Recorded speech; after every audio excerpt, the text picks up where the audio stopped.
students, welcome in this lecture of the surgery. In last lecture, we have been seeing about the inguinal hernia. What is inguinal hernia? Its physiology and the classification of inguinal hernia. Today we will see the difference between the indirect and direct inguinal hernia, then investigation of the case of the inguinal hernia, the treatment and the complications. So let us start with the difference between the indirect and the direct inguinal hernia. As in last lecture we have seen in the classification, on the basis of the site of protrusion, the inguinal hernia is classified in the two groups. One is the indirect inguinal hernia and second is the direct inguinal hernia. As you have been seen, indirect inguinal hernia, the protrusion of the viscus or the part of the viscus which occurs through the deep inguinal ring and comes out through the superficial inguinal ring.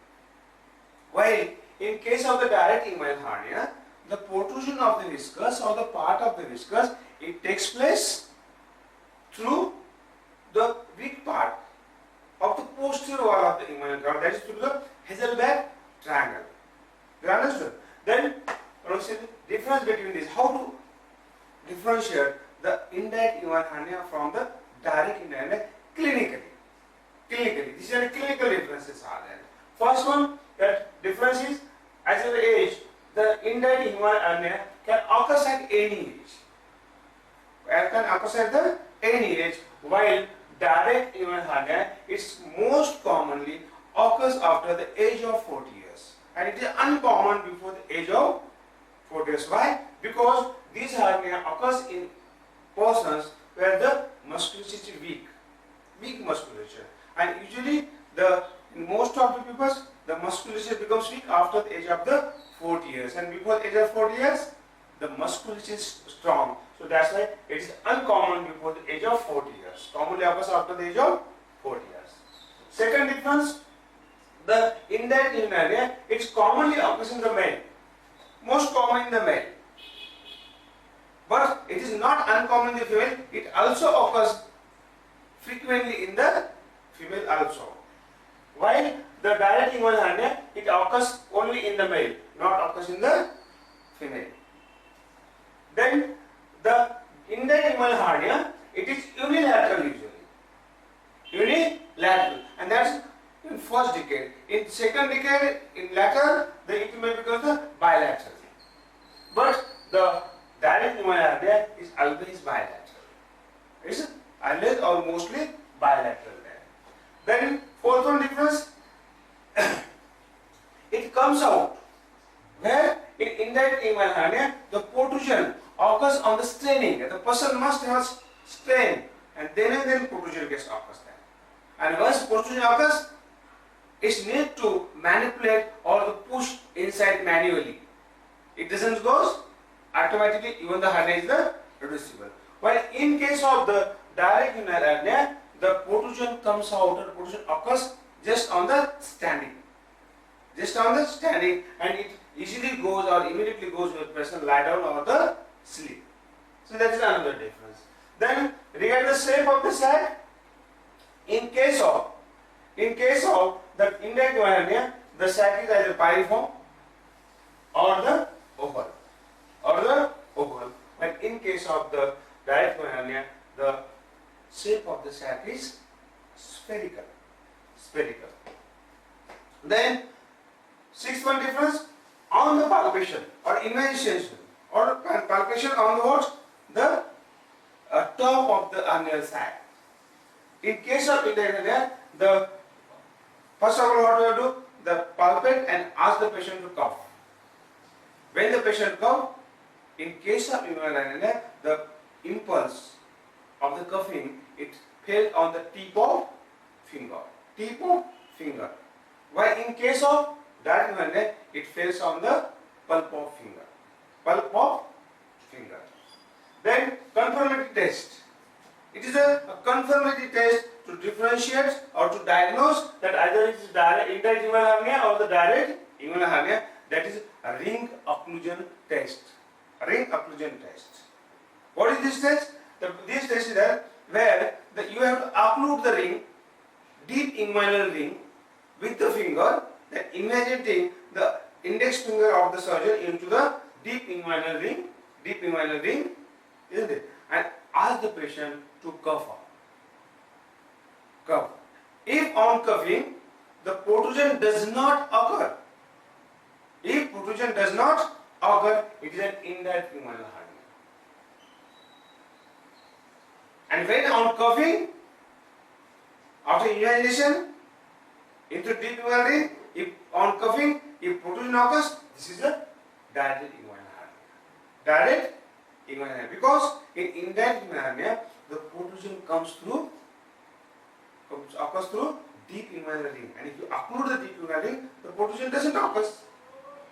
That indicating it is a indirect inguinal hernia, and the protrusion occurs, so it will come through the posterior wall of the inguinal canal, and then it is the direct. So this is a classification. This is a difference between the indirect and the direct inguinal hernia. Direct inguinal hernia. There are these clinical differences are there. Some differences that which occurs at the site of the operation surgery, that are where neck of the sac, in case of the indirect inguinal hernia, it lies lateral to the inferior epigastric vessels. But in case of direct inguinal hernia, the neck of the sac, it lies medial to the inferior epigastric vessels. While in indirect inguinal hernia, the spermatic cord is attached to the sac.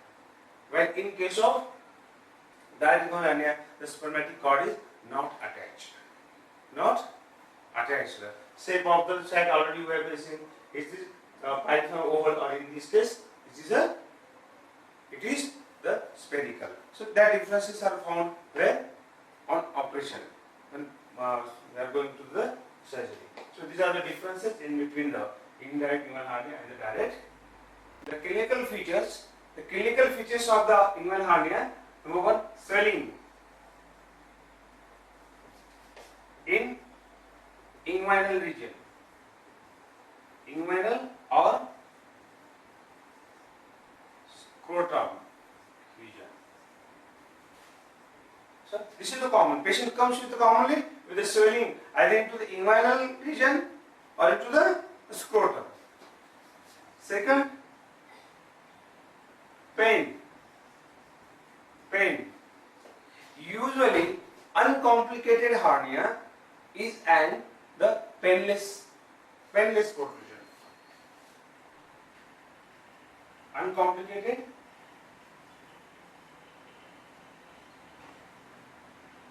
hernia is painless. Patient just come with the swelling without having any pain, but the pain is there in complicated hernia. Complicated hernia.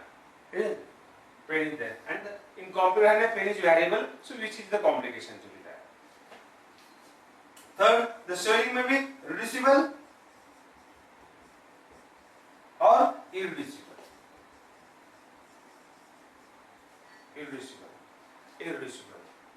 Maybe reducible. If hernia is irreducible, then swelling will reduces either on the manipulation or on lying down. And if hernia is irreducible, once protrusion occurs, it remains as it is. It doesn't get reduces again, organ doesn't return into the abdomen there. Patient comes, that says, in irreducible cases says, when I stand, I strain, the swelling occurs. And when I lie down, the swelling disappears. Or sometimes I reduce it by the manipulation. Isn't it? So that's the clinical features. So these are the three common clinical features for the inguinal hernia. Then complications of the inguinal hernia. Complications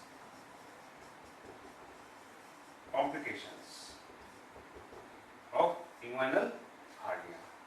In inguinal hernia, the complication that occurs, one is the irreducibility. Irreducibility means the hernia becomes irreducible. Once protrusion occurs, it remains as it is, doesn't reduce, or the organ doesn't return back into the abdomen. Then obstruction. Obstruction to the piles which are protruded. If the obstruction is there, then there is our clinical features, that is absolute constipation. Absolute constipation. When if there is a obstruction, is a complication in the hernia there. Then incarceration. Incarceration means when that usually this incarceration occurs when the colon is there in the hernial sac, where there is accumulation of the fecal matter inside the colon. That's what incarceration. And the fourth one is inflammation.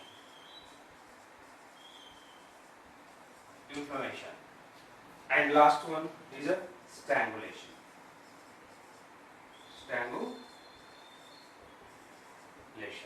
The hernia becomes the strangulation. These are the complications of the inguinal hernia. The irritability, obstruction, incarceration, inflammation, and the strangulation. They understood? Then, in case of the inguinal hernia, we have to examine the patient on the standing. The first, the position of examination. Position of examination. Always the hernia, patient with the inguinal hernia should be examined in standing position.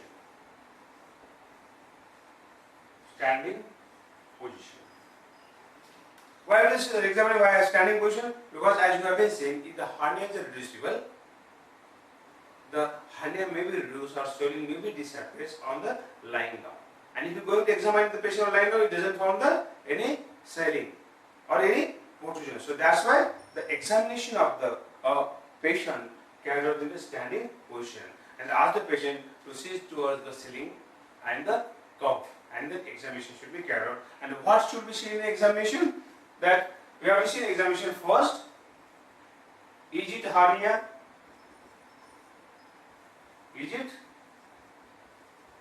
hernia? Second, is it inguinal hernia? Is it inguinal hernia? Is it bilateral or unilateral? Is it bilateral or unilateral?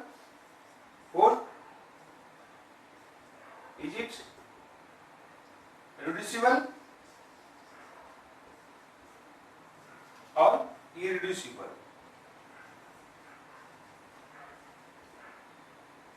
Reducible or the irreducible? Then what you have to say? Is it indirect or direct? It should be confirmed by confirmative test. You can differentiate this from the whatever differences we have mentioned, but you can make the confirmed diagnosis of the direct or indirect or by confirmative test. Then is it omentocele or enterocele? This also can be differentiated by what? Already we have seen the differences are there. Then is it uncomplicated or complicated? So this point we have been seeing by investigation in the case of the hernia. First of all, you must be able to diagnose is it hernia or not. As you have been seen in the hernial cases, the swelling occurs or protrusion occurs where? On cuffing, on staining, on standing. and disappears when lying down or by manipulation. It doesn't occur in other swellings are there. It is not hernia, isn't it? Or other features you have is the hernia. There may be what? The pulsation may felt on the cuff, isn't it? I said already while examining the patient asked to stand and sit towards the ceiling and asked to cough. If the impulse occurs, even the swelling occurs after standing only, and even there is a irreducible hernia is there, and how to confirm that or how to differentiate from the other swellings are there? Ask the patient to cough out and put the finger on the swelling. If the coughing impulse gets, it indicates it is a hernia, and if coughing impulse doesn't get, it indicates it is not the hernia, isn't it? And other features also that you have to confirm the hernia. Then it is inguinal or is it inguinal or the femoral? Inguinal or the femoral. As in inguinal hernia, it lies along with the inguinal canal above the inguinal ligament, while in femoral hernia it lies below the inguinal ligament there. Is it bilateral or the unilateral? Then are irreducible or the irreducible by the reducibility test. Then direct, indirect, as I already told, by the confirm, it should be diagnosed on the basis of the clinical features, the differences, and by confirmative test. Then either momentoshield, enteroshield, cystoid, whatever to be there, isn't it? These differences also have been seen, or these features also have been seen. When enteroshield occurs, what features are there that you have to go through that. Then either it is an uncomplicated or the complicated.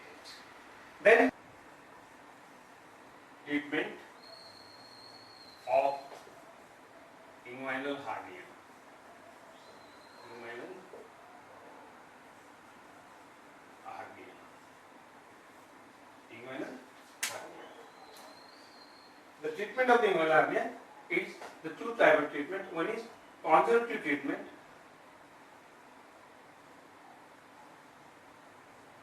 Conservative treatment and the surgical treatment. Surgical treatment. The conservative treatment is indicated in cases where the hernia in young peoples, when the hernia is acquired, and when the hernia is reducible. Hernia is reducible and hernia is uncomplicated. So, they understood? When the conservative treatment should be given? The conservative treatment should be given if hernia is in peoples or the person with the good strong musculature. Second, if hernia is reducible. Third, if hernia is uncomplicated. In such cases, you have to we can give the conservative treatment. Now, what conservative treatment is there? In conservative, first one is use of truss.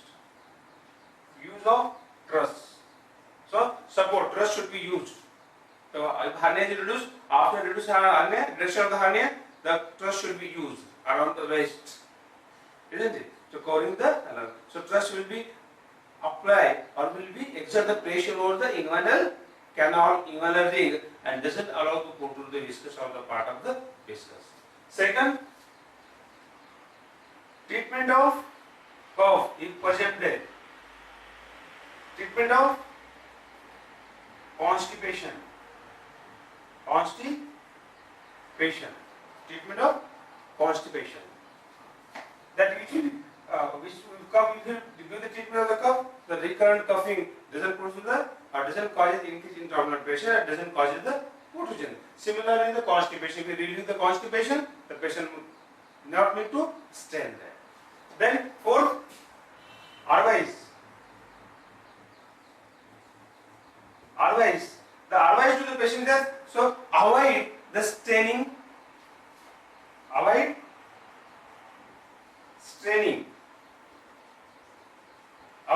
to lift the weight. Is it? So, which will prevent the protrusion there. So, this is a conservative treatment. The surgical treatment is a choice of the treatment, that is operation. surgical operation is there, and the various operations are carried out. First of all, what are indications for the surgical treatment? If patient doesn't respond to the conservative treatment. Second, if the hernia is irreducible, if hernia is complicated, then you have to go for the surgical treatment. And what surgical treatment are there? Three types of the operations are performed in the surgical treatment. The first one is herniotomy. Second is hernio-raphy, and the third one is hernio-plasty.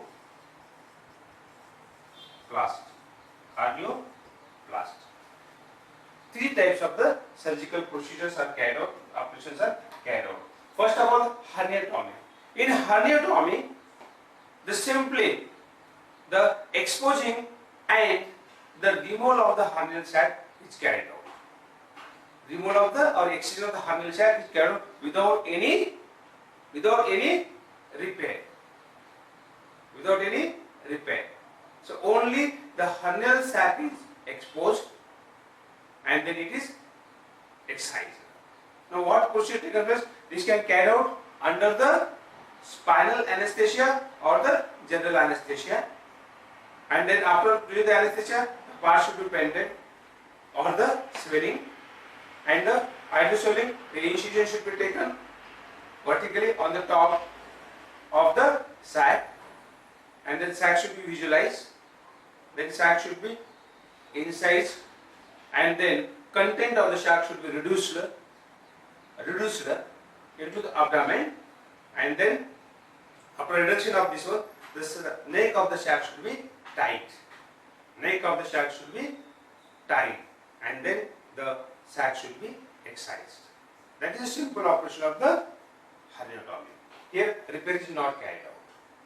Hernio-raphy, it is another than surgical procedure or operation for the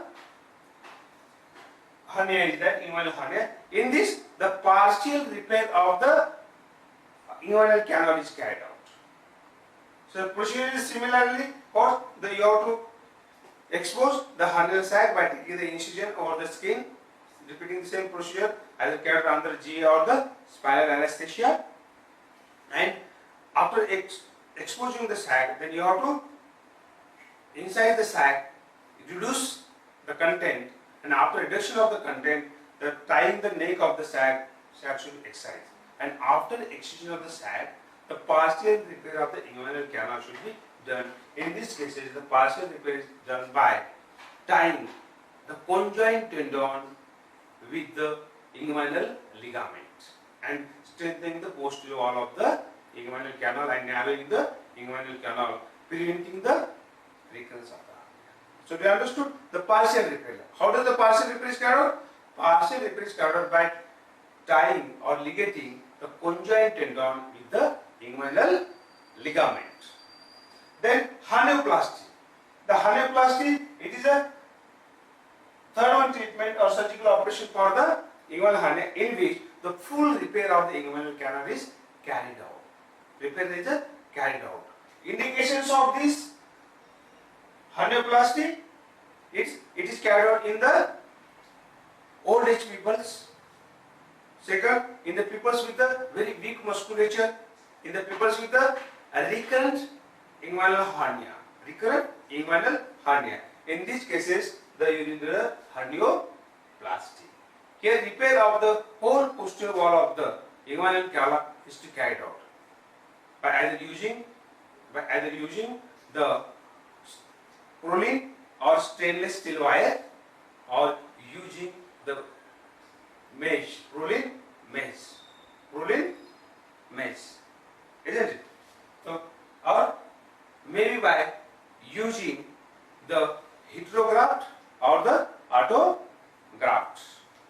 This is autograft. Sometimes in some cases, instead of this Prolene mesh or the Prolene wire, the tensor fasciae lata from the lateral side of the set is taken out and it is placed where? On the posterior wall of the inguinal ligament, inguinal canal there, isn't it? this is mostly needed in case of the direct inguinal hernia also. So these are the treatment which herniotomy, where only the excision of the hernial sac is carried out.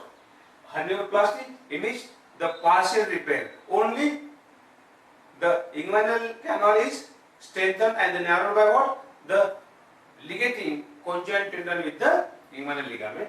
And hernioplasty, it is a major operation where full repair of inguinal canal is carried out either using the pulling or stainless steel wire, or using the mesh, or by using the graft. That is it's all the autograft. In autograft, you have to use other materials rather than of the same species or from the patient. And in autograft, the material from the patient itself is used. That is mostly Tensor fascia lata. This is it. Tensor fascia lata. This fascia is present here. This is taken out and this is what? Ligated for the or used for the repair of the inguinal canal in hernioplasty. So this is the treatment of the inguinal hernia, the conservative treatment and the surgical treatment. You understood? Hope that you have understood it one there.